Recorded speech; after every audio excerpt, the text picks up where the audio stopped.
So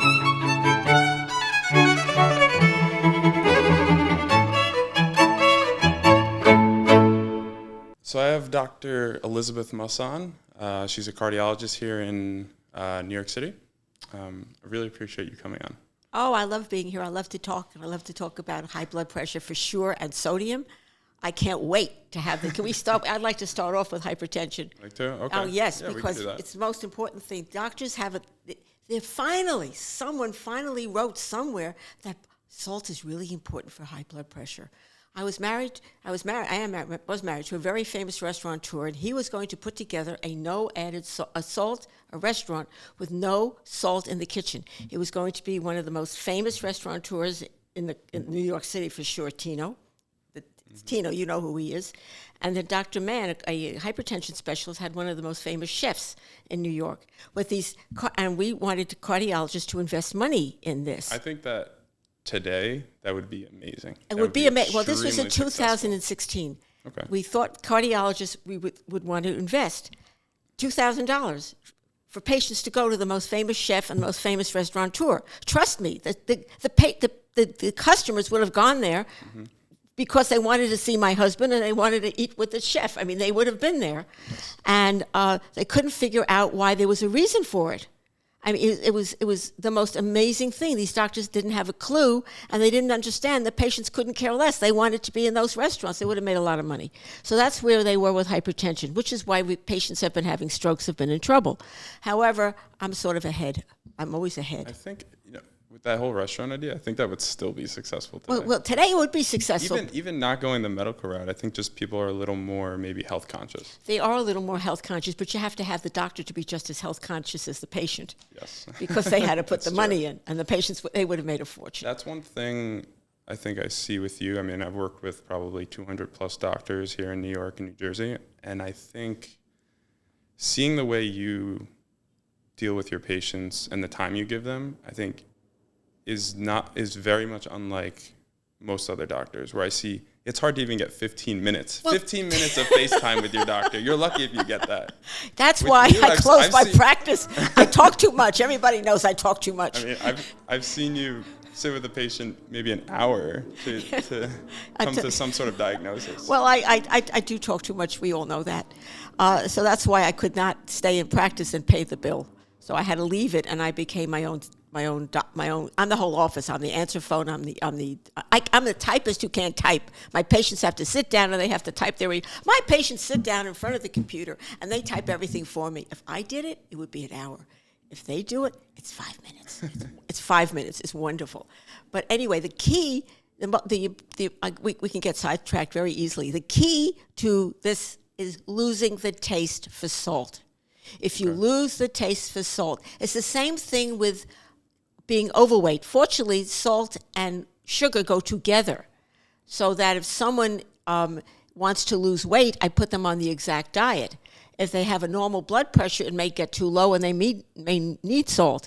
But at the same time, one of the problems with people who are fat and overweight and keep gaining weight is because they are craving the sugar or the chocolate or whatever it is, they want it. Now, I used to, before I came up with this brilliant diet, I used to have the patient take one day every week, the same day at the same hour, and have what they love. So they wouldn't crave it. They knew all week that on Sunday at 1 o'clock or 2 o'clock, whatever it was, they could get that thing that they loved. But now I've changed it. I mean, I've been in practice since 1975. You do pick up a few things over the years. You have to lose the taste. So I put patients on, get ready with your pens. It's 10 days of eggs. Forget about cholesterol. Don't worry. Everything else is more important. Eggs and vegetables. And if you're chubby, grapefruit. If you're not too chubby, a little bit of fruit, but not pears and not the fattening fruit. 10 days, water, tea, coffee, nothing in it. And don't ask me. Whatever you want to do, you want, chicken and meat. Fish, and I've put myself on that diet. I will agree. I think this is one thing that it's not that easy. Is that you're pretty tough with your patients. I'm very tough with my patients. They all leave me. If you Google me. I have patients telling me they came to me because of the bad ones, because they knew how tough I was. Yes. And they all come back. But you have patients that have been with you for 30 plus years. Yes, I have. Many of your patients. But I some think of those patients, that's the second time round. They left and had to They come left back. and came back. They just couldn't. What are they going to do? It's like, what are we going to do? We have to come to her because she cares and she takes care. I did not have children. My mother said she prayed for the unborn child. She prayed for the unborn child. Of course she did, because she knew how I would be. And besides, Jewish, she wanted a doctor in the family, and I was the only one available. So I became the doctor. But and that's what it does. So once you lose the taste for salt and the sugar, then you don't have the craving. If you don't have the craving, you're not going to go off it. You're going to spit the food out. And that's the secret to what I do. And I tell this to everyone. I was telling this gentleman before that I went to... what was the name of the store I said? Fresh and Company. Fresh and Company. I was there in the morning one day. She recognized my voice, and somehow we got on this topic. I think I told her I was going off of sodium, whatever it was. And before you knew it, it was early in the morning. It was 7 o'clock. They just opened at 7. There were no customers. So we spent 15, 20 minutes with my discussing about what she should do with her diet. And we became fast friends. She knows me forever. Even in the store, you're lecturing someone on... Oh, I do that everywhere I go. That's right. That's great. I mean, I'm doing it all over the place. Come near me. I see... On a mission to keep healthy hearts out there. I see people, they mention hypertension, or I say, get into the... And I come right out with that 10-day diet, because it really works. So that's why I really wanted to get into that. I have another issue I want to get into. You want more? Well, no, I'm just curious, because we kind of didn't touch on it. But what's your background in medicine? I know you've been in practice for a number of years. I just want to... That background? I think it's important just to hear a little bit about what your background is. Well, I wanted to be an actress. I found out I'm better as a stand-up comic, but I didn't know that then. I wanted to be an actress. Have you been doing stand-up? Well, I do stand up with my patients and in the office and everywhere I go. And I do, and when I do talk, I do talk. I've given little lectures, like I gave a lecture for Skidmore College. Okay. And my mother was in the front row, and I said that my mother, the lush. And all she did was laugh, because she knew where I was coming from. I mean, it was part of the sentence. I never know what's coming out of my mouth. Do you think I know what's coming out now? No, I don't know. It just comes, it flows. And so anyway, I wanted to be an actress. And I saw the colleges. I was either going to be Northwestern in Chicago, where they have a high theater. Okay. And Skidmore College has a high theater. And Skidmore also has horseback riding. I'm a rider, and that riding is very important. It still is. So I went to Skidmore College, and I was a major in science with almost like a major in theater. So I went to summer school every summer so I could maintain the theater. I was graduated with a lot of credits. So I went to Cornell for constitutional law. No, Harvard for constitutional law. Cornell for something else. Columbia for something else. So every summer I went. But the point is that I was now going to have my big final. And my father did not take very good care of himself. So I was going to do The Mad Woman of Chaillot. It was my big night. It was my chance to show that I could be a serious actress. And what does my father do? He chooses the night of my final to die. He had sudden death, and he dies. I mean, he could have waited a day. In fact, I looked up at heaven. I said, you couldn't wait one day so I could do my final? I said, okay, I'll be a doctor. You want me to be a doctor? I'll be a doctor. That's how I became a doctor. And my mother, of course, wanted me to be a doctor, because I think somewhere as a kid I said something about wanting to be a doctor. I think I mentioned it once in the house. Do you think she ever let that go? She never let that go. Never. It followed you for the rest of your life. It followed me until I became a doctor. I am a good doctor, and I know I'm a good doctor because I care. And I really wouldn't be a good actress, but I can be funny. So the funny part is good, because I have a lot of fun to do it, and I think it helps patients if they can laugh a little. Of course it does. Yeah, You to bring that more personable side to it. That's right. Instead of like a robot walking into the room and not really. No. That's what I'm going back to. Like that. It's not just 15 minutes you spend with that. There's actually, even if you do spend 15 minutes, at least you've given someone personal care. Well, very. Well, what I do now is one-on-one. now COVID had one advantage, one thing that it did. It gave us virtual medicine.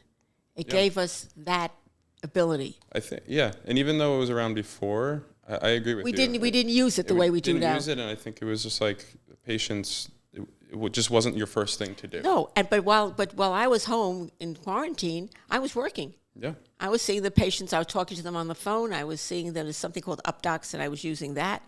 I found there were techniques that you could do. Therefore, because we know I talk too much, when I see the patient by the way, I undress patients. I examine patients. I touch them.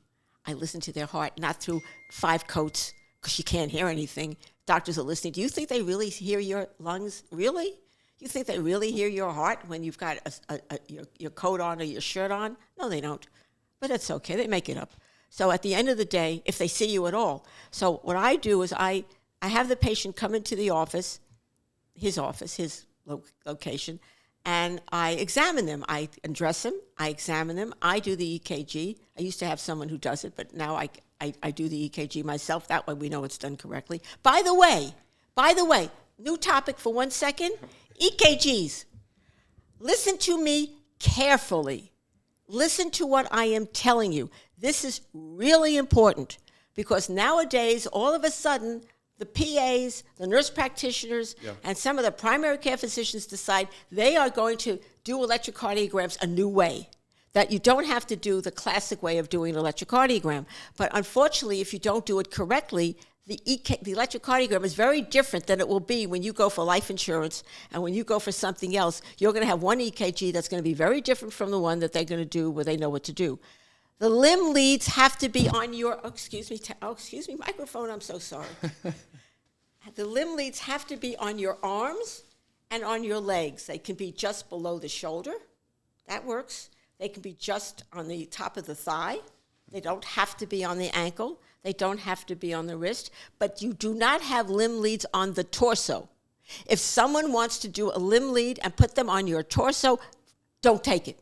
Now, if you're getting a stress test, where I'm working now, I'm changing it. You're supposed to do the limb leads and then move them over to the chest. No one can run and do an exercise stress test with leads on their limbs, obviously. But that's the only time you put all the leads on the body, on the torso.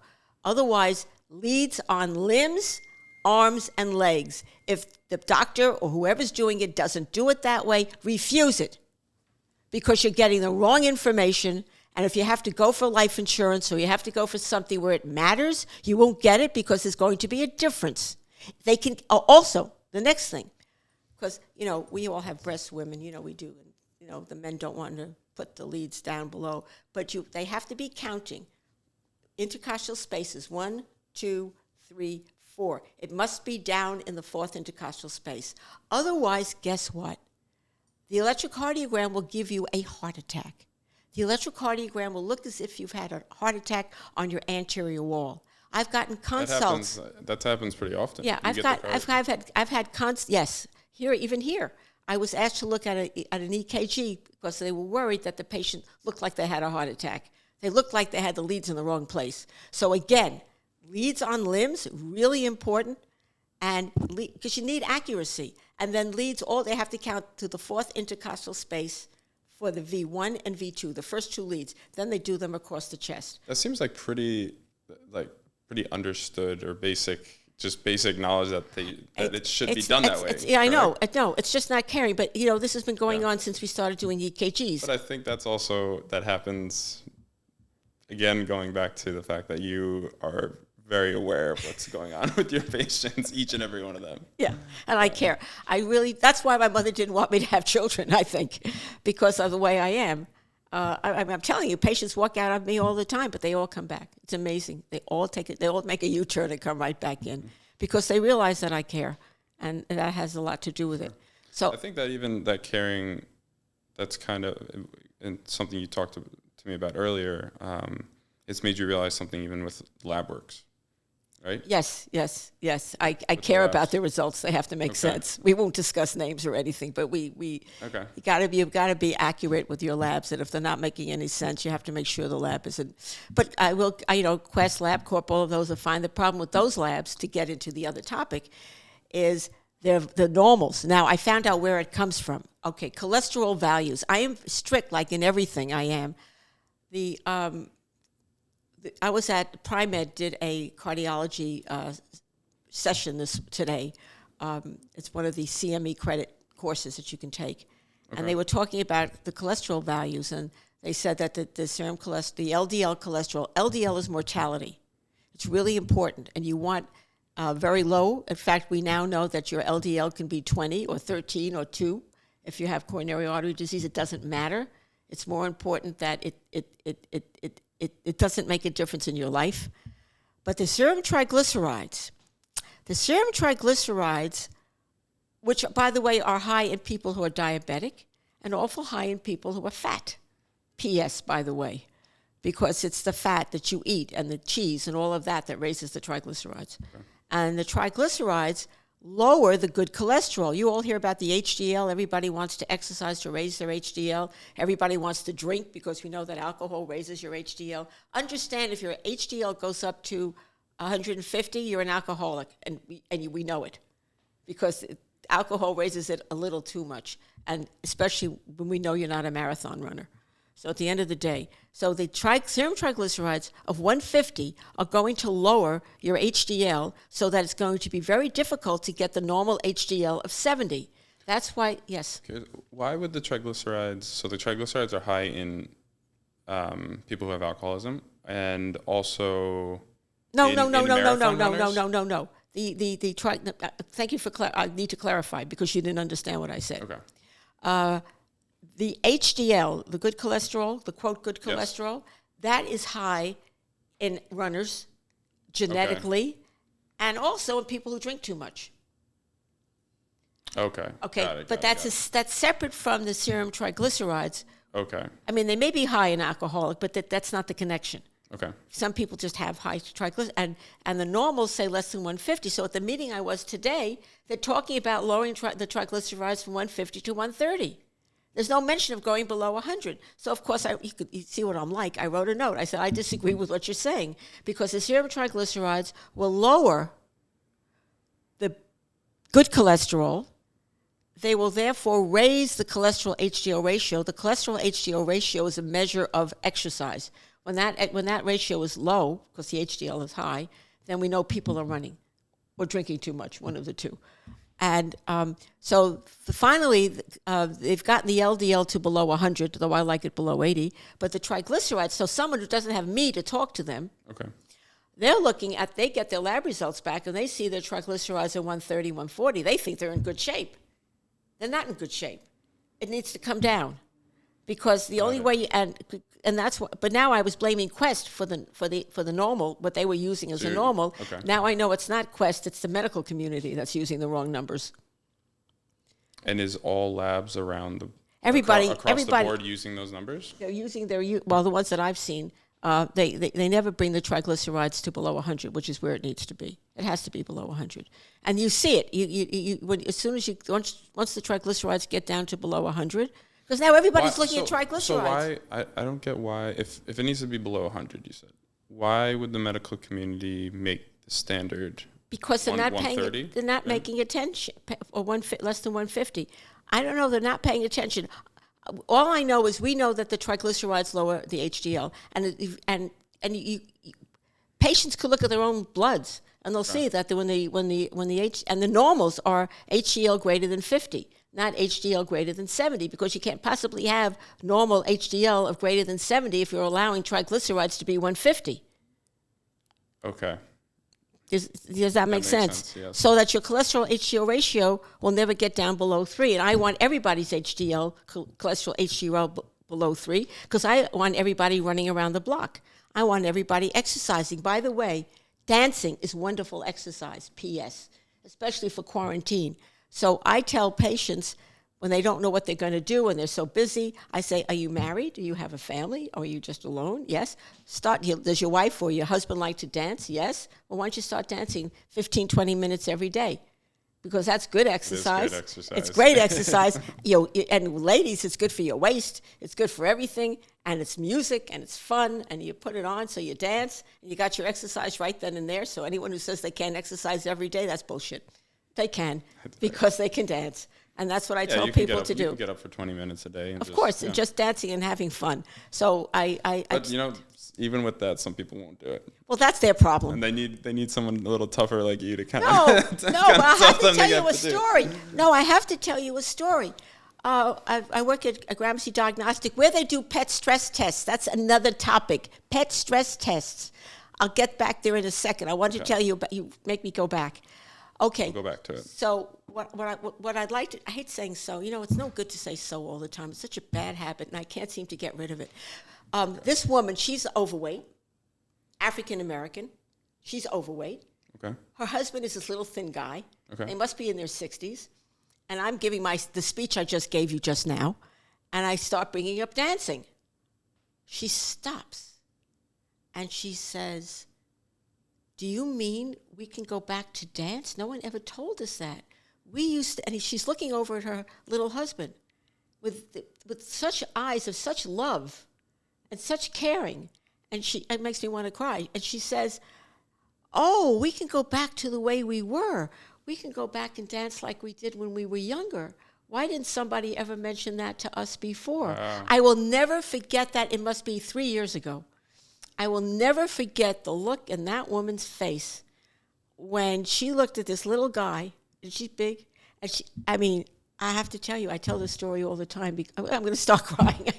It was so wonderful to see someone just like light up and just feel light that, up just and feel so. happiness, And like- I have a similar story because she actually called to thank me. She said I changed her life. So there's this overweight woman.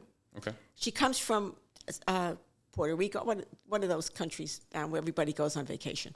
Okay. And she's been up here for years, and she has a son who I think is in his early 30s, and she doesn't speak English, so he's translating. Okay. So I was talking about exercise, and I asked her, she's telling me she's got arthritis, she can't move. I said, well, have you ever danced? Because movement, by the way, if you have pain, you have to move. If you don't move, you're going to have more pain, just for the record. So I wanted her to get up to exercise, and I said, well, have she ever danced? She said, no, she's never danced. I said, ask her if she's ever danced. She said, oh, yes, I did. I did ballet, I did gymnastics, I did all this when I was young. It's only when I stopped dancing when I came here that I came. Of course. So I have to bring up something a little sad. My husband, the restaurateur, just died 4 weeks ago, and I have a video of him doing disco, dancing. No, but I bring up that video all the time because I bring it up, I can see him. So I show her the video, and she's standing, and I show her the video, and it inspires her, and she starts moving. Really? She starts moving, right? God. She starts taking her hands up like I am, and she's much more graceful than I'll ever be. And she starts dancing and moving her hips because she did Latin in those days and everything. And the son is just looking at it because he didn't know his mother could move. That's amazing. And before when she it's stood been up, years. Yeah, but Years. there's another thing I'm going to promote, which is something called eccentric stretch, classical stretch. Esmond White, the best exercise. I want to kind of stick to No, this no, then. we are sticking to it because before I could get her to exercise, I had to give her exercises. That's what I do when I see patients. I actually do exercises with them. Yeah. So I gave her a couple of back exercises from this Esmond White. I gave her some exercises. So because I gave her the exercises, her back wasn't hurting her, and she was able to move. Wow. So I do this with patients. I do give them exercises, and I do help them move. I mean, I can't just listen to the heart and lungs. They're a patient. It's a whole body, for Pete's sake. So I gave her these movements to do, and then she actually called me up, and she said, "You changed my life.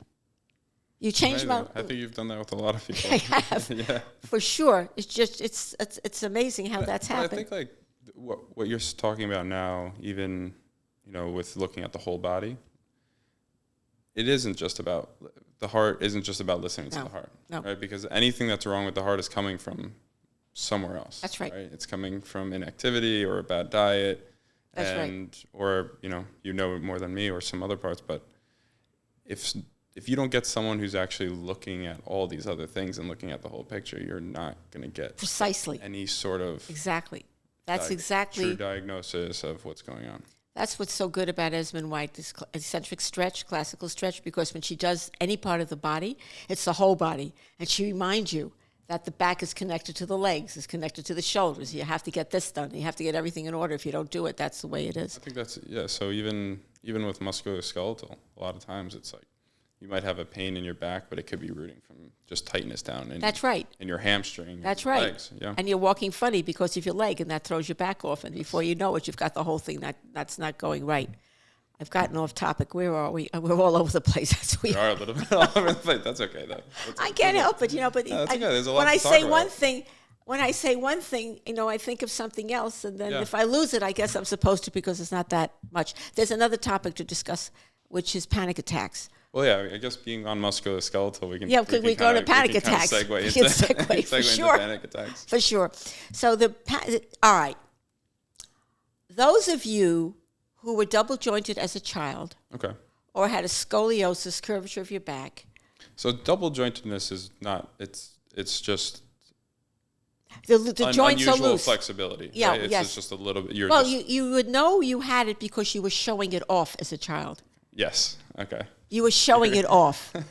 You were popping your shoulder in some weird way, exactly. or your elbow. Okay. And if you weren't doing that, you didn't have it. But you might have had the scoliosis. So it's like more like hyperflexibility. Yes. Okay. So you might. Thank you. So you might have had the scoliosis or a deep indented chest, any kind of musculoskeletal variation. Okay.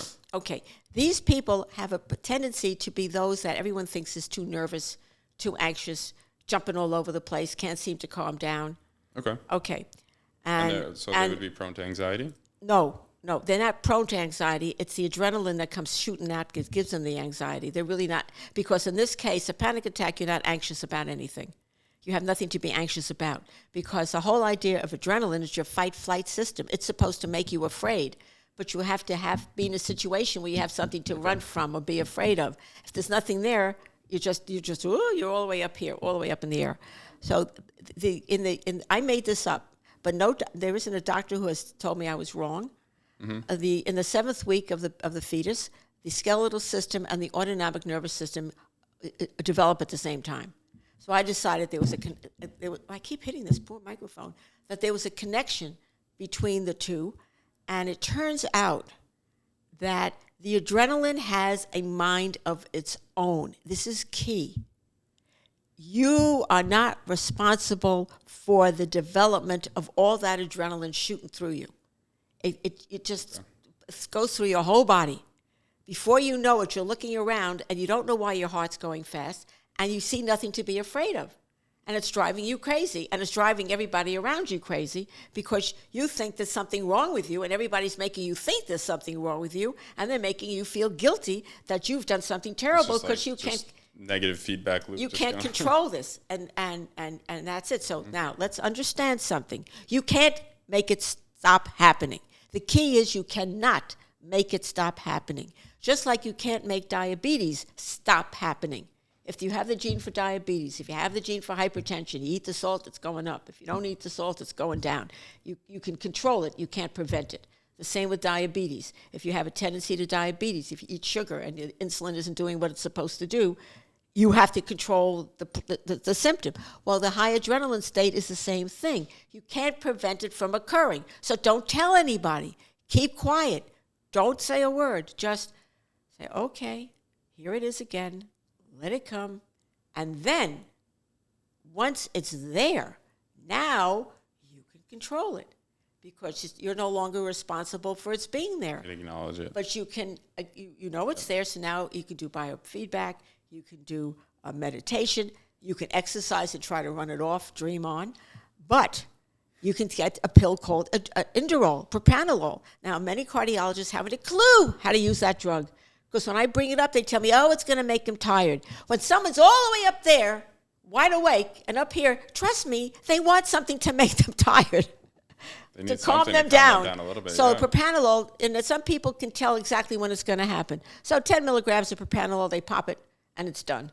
And just knowing that they have something to take, and eventually some of them do learn to become a whale and get their pulse all the way down like the whale does under the ocean. Well, I guess, yeah, at least knowing for those people that would have that condition, at least just being able to know this is why my whole life I've felt this way. I'm interrupting. People cry when they leave me. I have more patients crying when they leave me. The tears start coming down, because all their life they've been hammered with this. They've always felt that they're not in control, that people are telling them that they can't control of their life. It's a horrible feeling that when everyone's telling you. So I've given them the right to not be guilty. Of course. But please don't talk about it. Just keep quiet and then start controlling it. So that's something I wanted to get into because that really makes a big difference. There's a doctor where I work, I told him about it. At least he said you have some interesting ways of taking care of patients, which gets to my standing blood pressures. Your standing blood pressures. My standing blood pressures. All right. My patients do not. Well, actually, I'd like to stay on that just like a little bit longer. Okay. Do you know what the cause is for what the reason is why? No, that's what I told you. Why hyperflexibility or any No, sort of I made it up. I think it's because they both are develop at the same time in the fetus. Okay. So whatever the milieu is for the skeletal system to develop, okay, I guess it flows over to the adrenaline system. I mean, I just think feel there's like something. maybe, like some sort of sort of lag between your body realizing. No, there's some sort of connection. Okay. And when we're being built, Yeah. There's some sort of connection. And when I found out, and when I realized that the fetus in the 7th week, and please don't somebody tell me I'm wrong, because it works well, even if I'm wrong. It still is a good explanation. This seems to, because the people who are like this are the ones with Ehlers-Danlos syndrome, those of you who know, which is hypermobile joints, super more than just being hypermobile, where their tendons tear and things rip and all kinds of things happen. So it's when I need to get an echocardiogram for mitral valve prolapse, when I want to get an echo and I use the word hyper and anxiety, they also have the same thing. I don't have to go through a big deal to try to get the approval. It's so automatic. It's very easy. They go together. So it just seems to be that this is the way it is. Certain people with certain skeletal types have that's prolapse. a statistical fact that's an occurrence. Yeah. I guess we just don't know, an exact. We can't. We don't have an exact mechanism for it, but so I just decided that the way you are created, whatever the mechanism is that makes you a diabetic or makes you this or that, whatever the gene is. Because the adrenaline definitely has a mind of its own. Because when you're supposed to have adrenaline levels, you're not focusing on the high heart rate.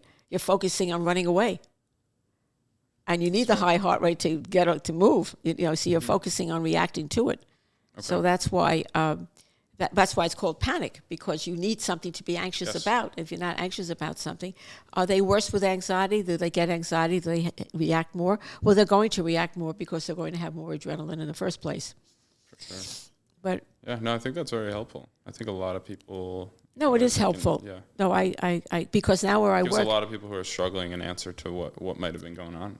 Where I work at Gramercy, because I love to talk to people who don't have doctors like me to talk to. That's where I want to go in my life. My new direction in life is to be able to be the doctor, because I'm old. I'm 78. I'm an old lady. I don't have to do everything I do now. I don't need to go through the whole thing. What I wanted, my niche, is to talk to patients who, unfortunately, because the doctors would like to do it, but the doctors have to see 15 patients a day to make a living, or you can't make a living. That's where we've come to.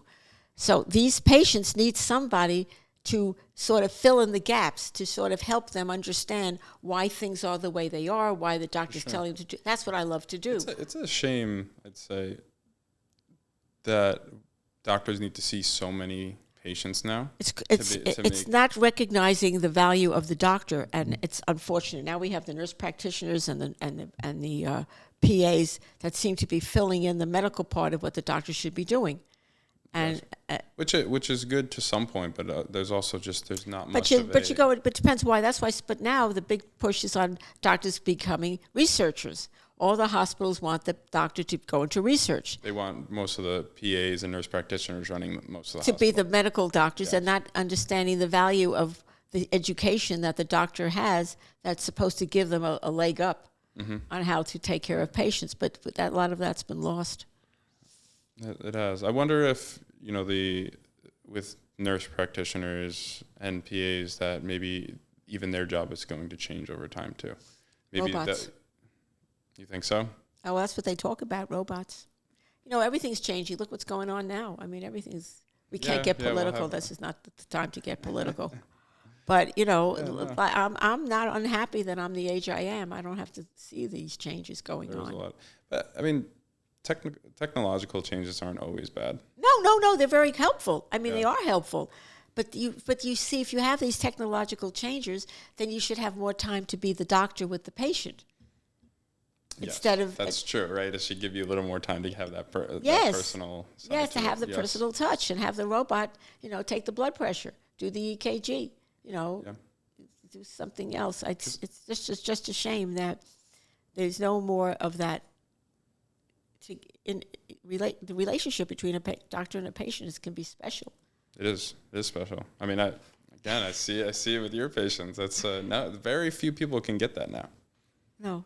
So that's what I want to do. I want to be able to be the one to go in between. Yes. So Kind of give that information out there to people. Yes. Yeah. Yes.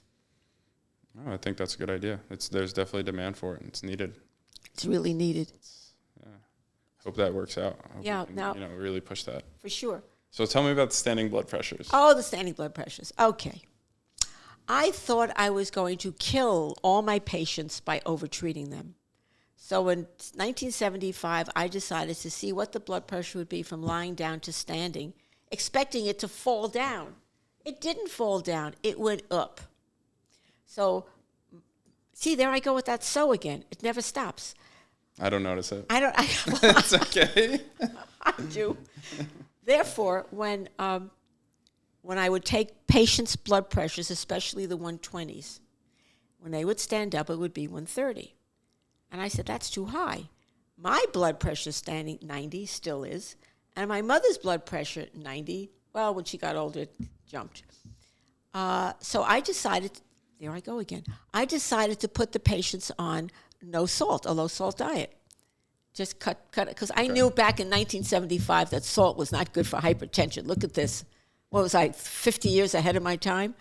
Anyway, I took patients off salt, and the ones whose blood pressure dropped, we let it go at that, and I'd see them every 3 or 4 months and do what goes. But the ones that didn't fall down, I would put those, on those days, we had something called captopril.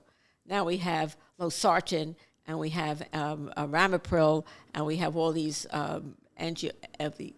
the receptor blockers, the ACE inhibitors. Okay. So captopril was the original ACE inhibitor, and it was around in those days. So I'd give them that medication. Because I did that, it turns out that at that time, remember, it was the 120 that was going up to 130. And what is considered to be the high blood pressure nowadays sitting? 120. So I have been treating, I've proved your point, whoever made the determination. I have given you since 1975 proof that if you treat blood pressures of 120 sitting, you will impact the hypertension. Because I've been treating pressures of 120 systolic since 1975.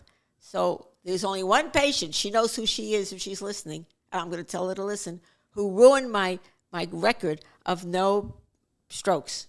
Because she was overweight, she lost a lot of weight. Clearly, the only reason why she had hypertension was because she was living on salt. So her blood pressure fell to the floor. Wow. And I said to her, if you ever have salt, make sure you take a water pill. Yeah. And, of course, she didn't. So, of course, she had a stroke.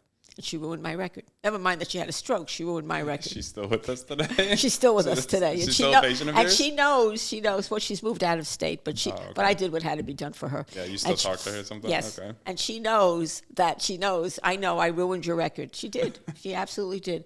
And then I never had patients. I learned how to treat stage 4 heart failure at the age of 73. Because I didn't have any patients with stage 4 heart failure. That did not have valvular heart disease. But then we fixed the valve, so it wasn't nothing to do with something unique. So so I do standing blood pressure. But the way I do it, I do lying down to standing. But when you first stand up, you need to know what the adjustment to gravity is. And I don't know, my brain, something came into my head. I did standing blood pressure. I lying to standing. Mm-hmm. And then I changed arms because I was trying. I felt that there should be a pause. You don't have to change arms. I thought there should be a pause in standing, and then take the blood pressure again. So I treat the second standing blood pressure. Now, with video everything, every time a patient wants a refill on a medication, they have to give me a blood pressure. I tell them to just have a blood pressure cuff on a high table or a high counter, keep the blood pressure cuff there, then just walk over, stand for a few minutes, take the blood pressure, put the blood pressure cuff on their arm while they're standing, take the blood pressure, and that blood pressure is equal to my second standing blood pressure, and it has been. So I do that. Now that I have patients on the low-salt diet, the diet I just told you about. Impressive. Is that standard of practice No. across the board with No, I don't do cardiologists anything or standard of practice. I know you don't, but thought maybe we I might keep have found asking an my instance. chief, every time we have to apply for privileges, Yeah. I go into him and I say, do I gain my privileges next year? Because I don't practice, but my patients do so well, and I care and because I care about my patients. I think I set some kind of example. But no, it's not standard of care. But a paper came out, Dr. Mann, the man with the chef for the restaurant, he gave me a paper that came out 15 years later that said, if the blood pressure increases 5 to 10 millimeters of mercury from sitting to standing, there's an 8 to 10 risk of hypertension in 8 to 10 years. All right? So I figured that out 15 years before. But then I called them up and I said, so did you do the next step? What was that? I said, well, now we know you can cause hypertension. Do you think maybe did you do a study to show that if you treat the standing blood pressure, you prevent the hypertension, and then you would have given everybody the best way to do this? No. I said, you wasted your whole time. I mean, it was such a natural thing to treat it, to prove the point that you would prevent that rise in blood pressure in 8 to 10 years, which I have proven. But there are some doctors, and I won't mention names, there are some doctors that say there's no double-blinded, placebo-controlled study that has shown that to happen. Sometimes I think that's that's probably the biggest problem we have in medicine, right? That we have to wait years. I know, but sometimes you're even allowed. when people realize. Yeah, but you can think. Because there's plenty of doctors who realize it's just like you, right? I'm sure Yes, you have some they doctors do in your other things, community. but you can think. Thinking is allowed, and if you're not killing the person when you're thinking, and you're not giving them medication that hasn't been proven yet, or I'm just advancing the diet ahead of time. Yes. I always start with diet first, and then if the blood pressure and my patients, now that I've put everybody on this low sodium diet, however, this is really important. The blood pressures are going down. So my patients already know I have them check their standing blood pressures at home. Because when they start to see the blood pressure going down, on my diet, you can get off the pills. You do want to get off your pills. I think you all want to get off your pills, you think? So they can get off their pills and my patients, they check it because they start to get dizzy and lightheaded. So you're saying with your diet, if patients do what I want, they can cut down the medication. Usually the diuretic goes. Okay. And then sometimes they can lower the dose of medication. So is that the case it's not the case with every patient, but it's the case with what types of patients would you work to eventually get off medication? No, anyone who wants to get off, I'll work with all of them, but sometimes it's just not going to happen. I mean, if you're African American, excuse me, this is not being sexist, racist, or anything. If you happen to be African American, you've got those genes for hypertension. Okay. And very often it's picked up late. And then you have changes in your arteries and your heart and your brain that don't allow you to get your blood pressure all the way down because you'll be dizzy, you'll be lightheaded, you won't be able to function. But if you get someone who's in their 20s and 30s, so I do primary care. Oh, the reason I always get into this conversation with hypertension with people I talk to, they ask me, what do I do for a living? And I say, I'm a cardiologist, but I do primary care for prevention of hypertension. And that I need the 20 and 30-year-olds in my practice to take care of their blood pressure, and then I'm busy referring things to everybody because I don't do the rest. So you try to take care of people early on so that they're not stuck on medications for the rest of their life. So they never have to go on medication for the rest of their life because you can tell. I think that's definitely that's something different as well. I see a lot of people maybe because that's not the easy that's the harder approach, right? The easiest approach is let's get on medication and take it for the rest of your life and for 50 years. But but if they've been on medication a long time, you can lower the doses, but they usually can't get off. Okay. And then, I can imagine that. And then, but when I do my diet, I have many patients that have gone off medication or have cut the medication down. So if someone's starting medication, they're getting on heart medication for the first time. Heart medication, not blood pressure. That's blood different. But there's a difference. Okay, there is a difference. Well, let's say they're getting on medication for the first time. Does a patient know that this is a long-term type thing? Oh, sure. Okay. I tell them there's no cure. But being on a low salt diet you're not curing it, you're controlling it. There's a difference between cure and control. Yeah. Surgery can cure. Okay.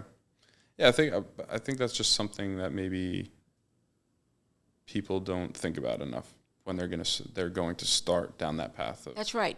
taking yeah, there might be some things that the preventative measures, or at least get on the medication and do the right things, like you're saying, Yes. to eventually Get wean off off or get it Well, off it also entirely. depends how high how high the pressure is.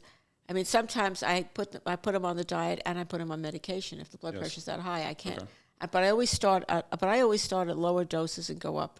I do that with statins. I never start someone at the maximum dose. Oh, come on! If they're going to have symptoms on the maximum dose, they're not going to lower it. You think if they have a lot of joint pain, you think they're really going to want to go on a lower dose? No, they're already programmed to not like it. So if I start them on a low dose, like 10 milligrams of atorvastatin, 80 is the dose you're supposed to go on, I'll bring it up. But by bringing it up, then they could say, oh, all right, I felt well on 20, but I just can't take the 40. But if you start with the 40, they're not going to go back down to 20 most of the time. That makes sense. Yeah, that's good. So I like to I do it the opposite way. That again is not standard of care. Standard of care is to give the maximum dose first. Why is that? What's the logic behind that? Because what you just explained seems pretty logical. Because that's the dose that's recommended. But you have to get there. Okay. But there's got to be a reason of why. Yes, I it's the don't know. dose, but there has to be some thought put into it, right? We do see that I do not practice standard of care medicine. I get that. We do see that, right? Yeah. But I think that's what I do that's what thinking. makes I you try to great. think. Sometimes, people look at me, you're not allowed to think because there's no double-blinded placebo-controlled study. I said, if I wait for that forever, I said, if I could do something that's harmless. But I think that makes a good doctor, thinking. Well, I've been doing Right? that. Not just following No, this, but this rule book a little my bit, right? patients do well. So Yeah. it sort of shows. I mean, I never forget. The biggest compliment I got was when I was making rounds at New York Hospital. Oh, we're going back the 1990s. We're going back a few years, and we were making rounds in the hospital. And I remember it was a pre-cardiac. It was just before the CCU. And they said, we never see her patients here. How come we don't see her patients so much? And she said, I don't know what she does, but whatever she does, that's why you don't see them. Now, it was interesting. There's something called the BNP. That was nice to hear on the phone today, at the conference today. There's something called the brain natriuretic peptide. What that does is it gives you a sense of fluid retention. It gives you a sense in patients with hypertension or heart failure. If you follow the BNP, you can track it. Now, I learned something. Now, this is the difference between me and stage 4 heart failure people, because I ever since I got my first or second patient with heart failure, I got into arguments with the heart failure people, because it doesn't work for the heart failure people as much. Because there it's more clinical. The BNP doesn't correlate with the degree of heart failure in stage 4 heart failure the way it does in hypertension or early heart failure. That's not that bad. So we're always arguing because they're trying to tell me to be more of a clinician. But, when you have someone with high blood pressure or atrial fibrillation or other rhythms where you're not sure what their fluid status is, the BNP gives you a thing. So the reason why my patients never came in is because I would do monthly BNPs, or if someone I was trying to they were having a lot of trouble with their fluid balance, I'd almost do it every week. Okay. So I have a thing where I'd have the patients do the standing blood pressure for me, the weight, and I'd get the BNP. And I was able to treat patients as an outpatient without making them come in all the time, and my patients didn't end up in the hospital in stage 4 heart failure when they started with me. When I learned about it, I was getting consults from other doctors, from other patients. Okay. They weren't my original patients. Remember that. And you were doing this in the 90s? Yeah. Wow. I was doing that. I don't know, whenever we started doing BNPs, as soon as I don't remember the exact year, but whenever it was, that's when I started doing this. And then I heard today on the conference that the pro-BNP is a very good way of trying to keep your patients out of heart failure before stage 4. And you're like, I've been doing this for 20 plus, said, 30 years. Like this was something new to tell the patient. No, it wasn't so new. Yeah. That's, I think, talking about the doctors kind of like arguing with you on that, I think that's probably happens pretty often, right? Yep. Yes, they do. But the one about the propranolol really bothers me because they just don't understand it. Yeah. You know, they think I'm doing something terrible to the patient. I'm just making them feel good.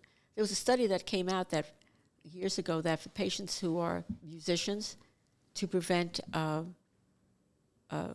nervousness before they go to perform, Okay. to take a propranolol an hour before. Really? Yeah, it calms them down.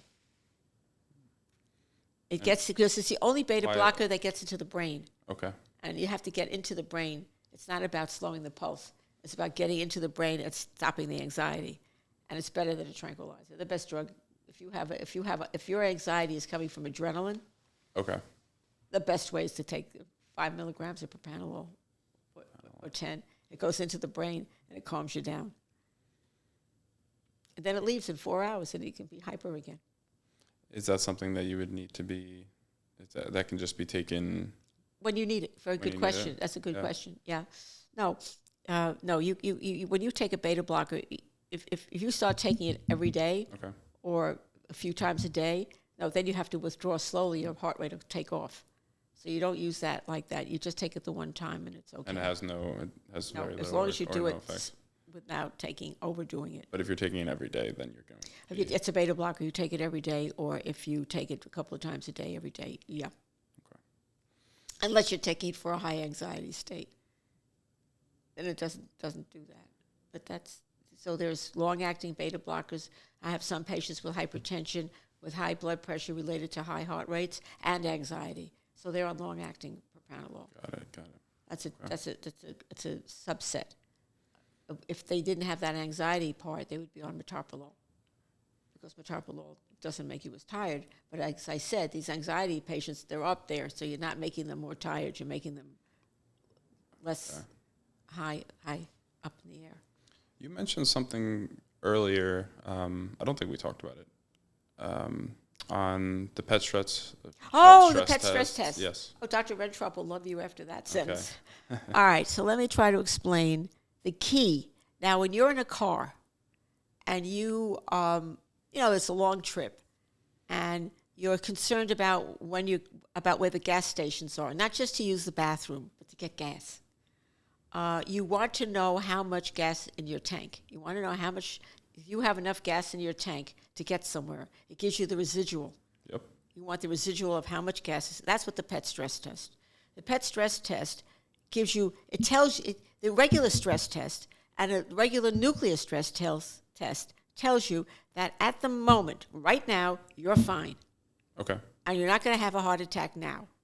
But it doesn't tell you that you might have a heart attack in an hour, or you might have a heart attack in a few months. You can tell that. So the PET test gives you the residual, the amount of backup. How much do you have? How much artery do you have that's open, that's available for how long? You can tell when that artery is closing. You can figure out based on how the blood flow is distributed to the working muscle, and based on the images and how you look at it. I think I've got it right. He should listen to this. How you look at the images, you could basically tell from the different colors and the different ways you see it, you could basically tell how good the blood supply is. Okay. And you're looking for the reserve. So, for example, I give you a perfect example for this. I had a patient who's also a friend who, that was when I first started there, so I was not aware of this. So when someone tells me it's normal, I didn't think they were going to drop dead in 6 months, because I'm thinking they're normal. Okay. So this person had a negative stress test, a PET stress test. Okay. And now he decides, for whatever reason, he's finally going to start to exercise. He's in his 70s. He's finally going to exercise. So he starts exercising, and since, when you first started to exercise, you're short of breath. And he wasn't getting chest pain, short of breath. So I thought he was out of shape. His wife didn't tell me that he couldn't walk around the block. Because if I'd known he couldn't walk around the block, then trust me, I wouldn't have told him to keep going. Okay. So when he died, I asked Dr. Rentrop, I said, what happened here? He said he fit the pattern. I said, what do you mean he fit the pattern? What pattern? You told me it was normal. This is when I first started there. Okay. He said, based on what he saw, that was about the time that when the patient was starting to have symptoms, he would have told him to have a cardiac cath. Okay. So he can basically tell the doctors, you're stable right now. But, and there's you have a little bit here, but it's not quite where it needs to be. It'll take about 3 months or so before this is going to get worse. So when you start having symptoms at this point, Okay. that's when you call up and we'll send you for a cardiac cath. So he basically delays the need for the cardiac cath. He can treat you medically and you can follow. So it's a very handy test to get because he gives you more than the other tests. They just give you a visual, but they don't tell you. Just the normal stress test, right? It does not tell you what's going on. Well, the normal stress test, you don't even know what's going on in the arteries. So the normal stress test is very, very non-specific. But if you do a nuclear stress test where you see function, but you don't see the way the blood is flowing in, Yes. you know that this part of your heart is doing well, Okay. and so on and so forth. But so very often when the PET is when the nuclear stress test is equivocal, then depending on the insurance, then they'll pay extra money to do the PET Okay. instead of just going straight with the PET. Medicare understands this. Medicare pays for the PET stress test. Oh, really? It's the only one that'll pay for the PET stress test and not make you do a nuclear first. It figured it out that it costs more money to do 2 tests than to do 1. And to not be having people drop dead on you from not getting the PET. Or you end up in the PET stress, hospital or- with a yes. cardiac cath because the hospitalization is much more money than the PET. That's right. So you get the right person going. So, and I knew nothing about this, but it's very hard for me to convince people because everybody's stuck on their CT angiogram. But it doesn't give you the same information. It tells you what's there, but it doesn't tell you when the next event is going to occur. So explain that a little more. With the PET stress, it gives you obviously gives you a better image of what's going on. But how do you know, I guess, like how much? He knows how he reads it. Okay. I mean, How would he know? He know, but he's saying what the muscles look like when they're contracting. Okay. And he can get a sense of what the blood flow is, how the blood flow is Okay. going, and can estimate how much more is available. For what he sees, he knows that there's that much more in the tank. Okay. That makes sense. Now, that's a pretty Okay. good explanation. I Yeah, I think think a pretty that's a good job I on think that so. one. Yeah. We'll have to check with him after. But I'll tell him what I said. Yeah. But the nuclear, thank you for reminding me because I'm sitting here saying, what was that other thing I wanted to discuss? Yeah. No, I think that's pretty important. It is important. So I do recommend, I think that you can use the other tests, but depending on what your goals are. So let's say someone goes in for a stress test, right? And they really want a good picture. How can they kind of ensure that they're going to get that type of treatment? Get the PET. Get the PET test, yeah. It's all about the insurance. It's all dependent upon if their insurance is going to cover it. That's really. right, unless they'll pay out of pocket. But let's say, like, now, obviously not every doctor does that. No, and that it depends what you're looking for also. But if you have a patient, especially with coronary artery disease, Okay. especially a patient that has disease, and they have a history of having symptoms in the past, or they've had bypass surgery, or they've had stents put in, Okay. and you want to keep track of what's going on, the PET stress test is the best way because you can see and have a better sense of what the flow is doing when you're exercising and afterwards. You don't get that with the other tests. You just see it, and that's it. But you don't get that extra reserve. And is the PET something that you get medication. Will most cardiologists be doing that in their offices? Not necessarily. No, it's too expensive. It's a very big test. No. Okay. So you'd have to find Yeah, patients you would have have to to find a place that's going to be I doing have to find that. a place, and right now Okay. it's New York. But Beth Israel, to give my alma mater where I began, Okay. credit, in the 1970s, they had a PET stress test. Really? Yeah, the machine wasn't up to snuff. Okay. I think it was breaking down too much. But the ones who do the PET, like Dr. He was very much aware of it, that the Beth Israel had a PET stress test. And my first husband had it. In the had 70s? Test. We got married in 1975. Okay. So maybe 75, 80. Wow. And so he did have that test done, and he passed. But I remember it being that early on. It's been Pretty around a impressive long at that, time, yeah. I'm sure it's only got significantly better since then. Yes, of yeah. course, yes. But it does help.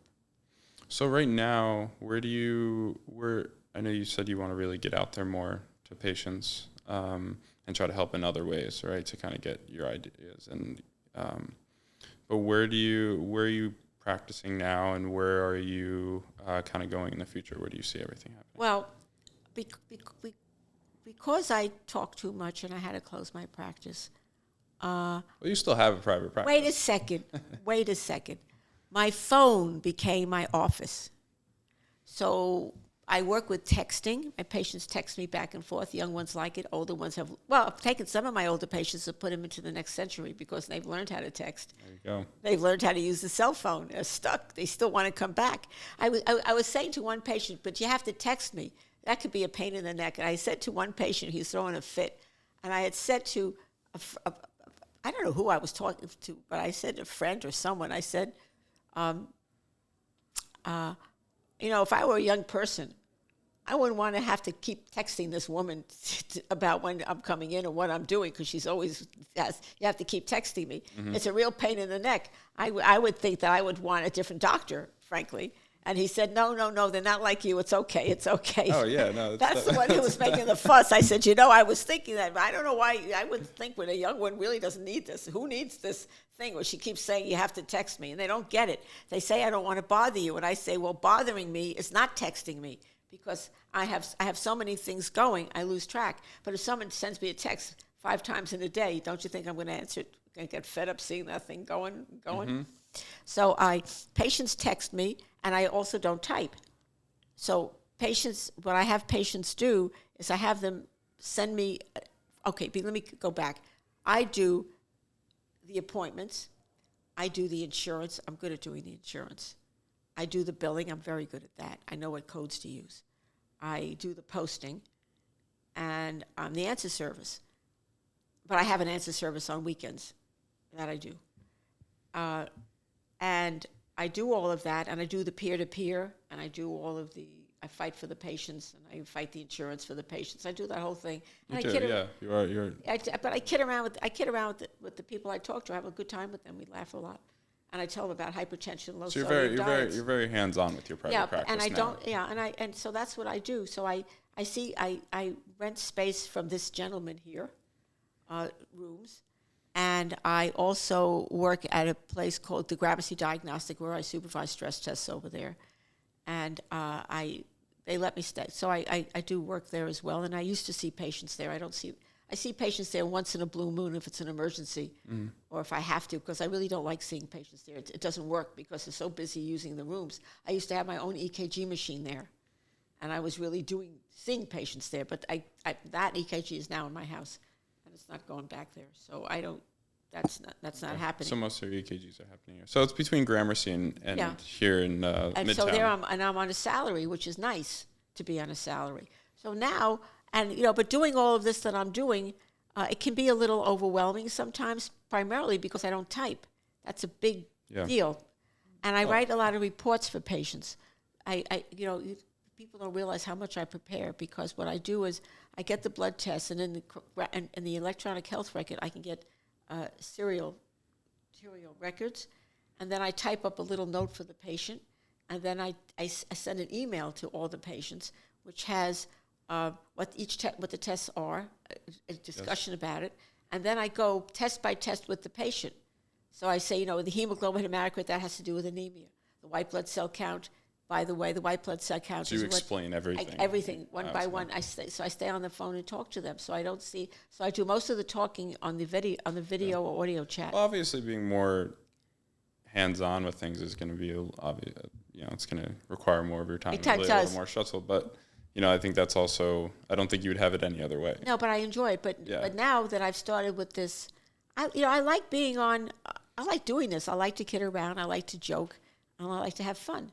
And if I can do more of this, either on I'd love to have you on again. I could do more. I could do more of this for sure. And business talk radio over there. You see what you're missing? They are missing out, but no, we can definitely do this again. Yeah, Look, we've already done. We've done an hour. We have. Yeah, we have done an hour. Oh, there you go. Okay. But I also like question answer stuff. Okay. But patients. We should definitely set something up like that. Because that would be fun, and then I can explain things differently to the patient depending on what their particular need is. Yeah. Oh, we'll do that soon, for sure. Oh, Thanks. This has been fun. It has been fun. Thanks for coming on. My pleasure.